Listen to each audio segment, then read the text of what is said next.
Já, einmitt.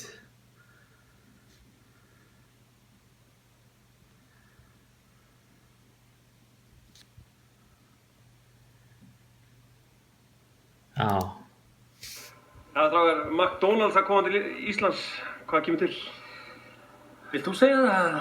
Já, þetta í raun og veru búið að vera í undirbúningi svolítið tíma, en okkur hefur tekið svona, við reyndum mikið að halda þessu svona svolítið undir radarnum eins og að segja, þangað til að þetta var svona garð gengið og Sigmar hefur svona verið að sinna þessu mestmegnis erlendis undanfarið og nú þetta í höfn og það virkilega gaman að geta boðið Íslendingum upp á þessa víðfrægu borgar aftur, það er bara skemmtilegt.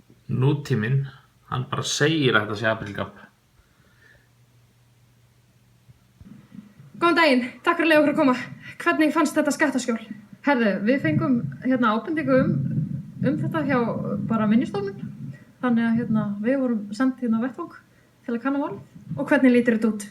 Herðu, þetta lítur nú kannski ekkert voðalega vel út eins og en ég er nú ekki alveg búin að grafa frá þessu alveg. Þannig að ég er nú eftir að kíkja á innihaldið. Það er mín fyrsta kenning að þetta sé mögulega fyrsta skattaskjólið hér á Íslandi.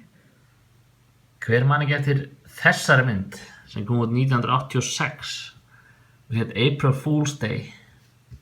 Hörkumynd og hún er að fá alveg 6,2 á IMDb sko.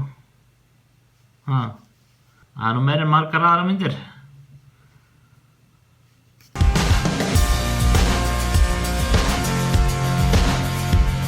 Wow, guys. Oh, yeah.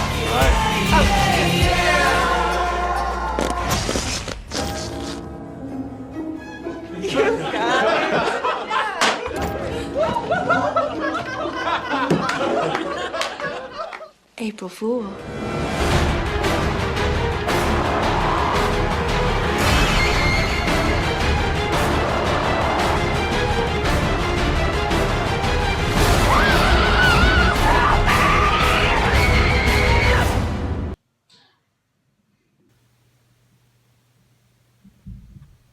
Jürgen Klopp hættur? Nei, held ekki. Æ, come on. Þetta er ekki aprílgabb sko. Nei. Þetta er ekki aprílgabb. Hringbraut, vel gert.